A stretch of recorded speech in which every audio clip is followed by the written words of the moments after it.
Para muchos, la moralidad es un conjunto de reglas universales y absolutas a las que todos deberían someterse. Para otros, no son más que una sugerencia.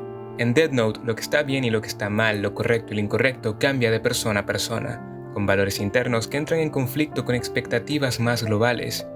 Para algunos personajes, la línea entre el bien y el mal es difusa, o simplemente no existe. Para Light, lo correcto y lo incorrecto depende exclusivamente de su visión. Considera que su intelecto lo coloca en un sitial de honor donde puede dictar qué está bien y qué está mal, quiénes merecen el cielo y quién es el infierno. Al principio, Light elegía qué vidas cobrar con criterios muy similares a los de nuestras fuerzas del orden, pero poco a poco su visión de la justicia comienza a pervertirse. Bueno, más de lo que ya estaba, y simplemente pasa a cobrar vidas a diestra y siniestra. Sus normas internas cambian y deja de apuntar exclusivamente a criminales peligrosos. También pone el ojo incluso en aquellos que ya han pagado por sus crímenes. Tomar la vida de un secuestrador que amenaza a los presentes en una guardería es algo que muchos verían como inevitable y correcto bajo la premisa de que es una amenaza importante sin posibilidad de redención. Pero quitarle la vida a alguien que quizá cometió un solo error, enfrentó a la ley y pagó por lo que hizo, raya en lo enfermizo. Nuestro sistema legal no es perfecto. En países como Japón y Corea del Sur, los crímenes sexuales tienen sentencias sumamente bajas, al punto de que la pena parece un chiste al lado del delito. Pero esto no es una regla universal para cada país o circunstancia. Aún así, Light, luego de obtener la Death Note, se pierde en sus tendencias narcisistas y sociópatas. Se sumerge en una delusión en la cual él es quien debe guiar el mundo a un cambio, donde los que él juzgue como villanos mueran, de forma tal que se purgue la maldad del mundo, que se sientan vigilados, que teman la presencia de Kira respirándoles en la nuca. En uno de mis videos anteriores comento que el acercamiento de Kira al problema del crimen, aunque consiga resultados, no es una solución definitiva, o en cualquier caso no es la solución correcta. El crimen se origina por distintos factores como pobreza, ignorancia, falta de oportunidades, y no siempre surge de una maldad o descontrol inherente en las personas. Si no vas a la raíz del problema, nunca vas a eliminarlo definitivamente, y la sola existencia de Kira como figura casi mesiánica crea otra serie de problemas. Habrá quien miente en su nombre, que mate porque la persona que tiene al lado no encaja en los estándares de Kira, y en ese caso, ¿quién debe ser juzgado? ¿Ambos por cometer un crimen o solo uno de ellos porque el otro lo hace por los ideales del nuevo mundo? Lo que hace más peligroso la visión del mundo de Light es el hecho de que él la cree absoluta y no tolera crítica alguna.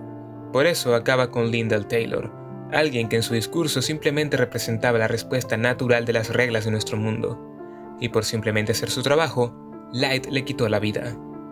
A partir de ahí, Yagami pasa a simplemente justificar constantemente lo que hace, bajo la idea de que él es la justicia.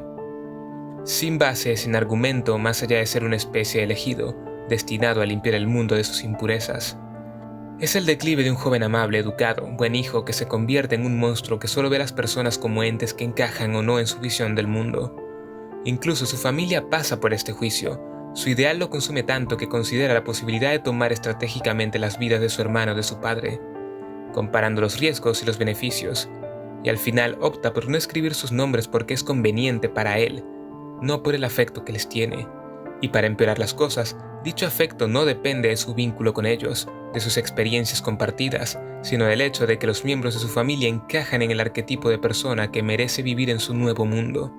Los buenos y los malos dependen de las elecciones arbitrarias de un muchacho de 17 años que solo buscaba un poco de desafío intelectual en su vida, pero que se termina convirtiendo en un manipulador genocida. Light y L son muy parecidos en muchos aspectos, dos jóvenes con una capacidad intelectual superior, habilidades de manipulación y lectura de comportamiento, así como una obsesión casi patológica con ganar. Sin embargo, hay un detalle que marca una diferencia clara entre ambos. L es consciente de quién es. Abiertamente te dirá que te manipula, que te está usando y que no confía en ti. No se esconde tras una fachada de bienquedismo para ganar una ventaja. Su moral es lógica, pragmática y utilitaria.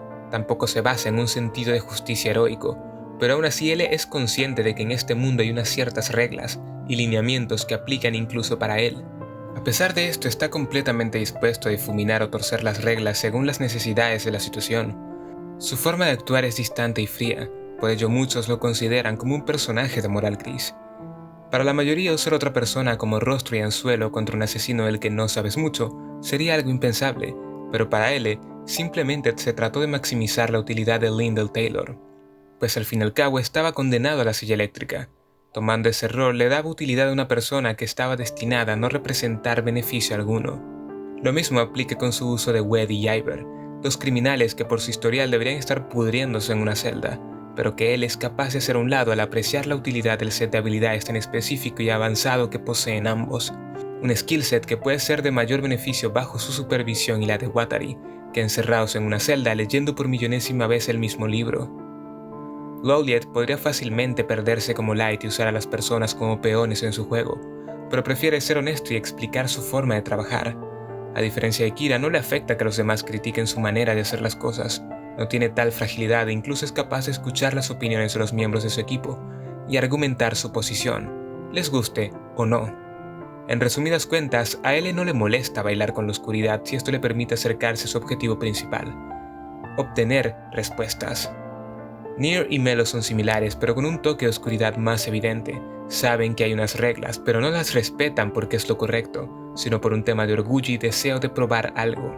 En su enfrentamiento final con Light, Nier menciona que lo más eficiente para acabar con el caso Kira habría sido ordenar su secuestro o ejecución, cosa que cualquiera de los tres podría haberse permitido gracias a lo que representa ser L, pero no lo hacen porque según las reglas del juego, no habrían ganado correctamente, no habrían demostrado quién es Kira, y si somos tan pragmáticos como ellos, habrían descendido a su nivel de ser juez, jurado y ejecutor.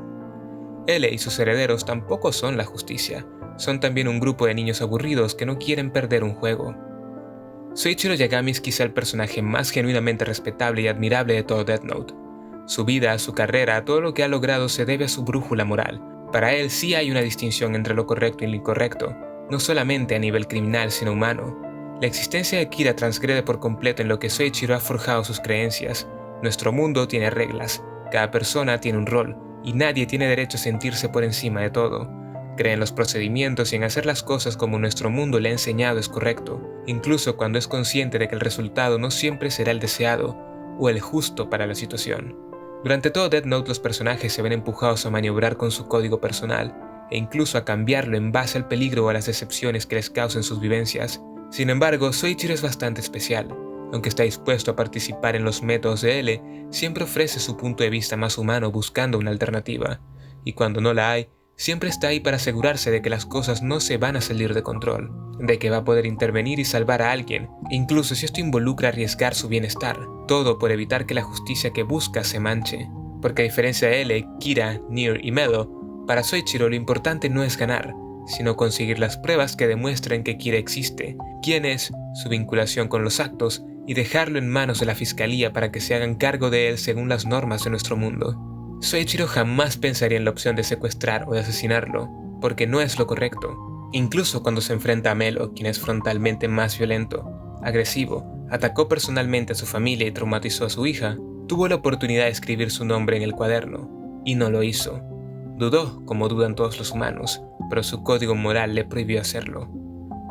Saben, es bastante trágico que la persona con la brújula moral más sólida muere prácticamente a causa de ella, y para empeorar todo, fallece creyendo una mentira, confiando en que su hijo es el buen muchacho que crió, un ciudadano modelo, un futuro detective que también crecerá aferrándose a hacer las cosas en nombre de la justicia, cuando la realidad es completamente distinta.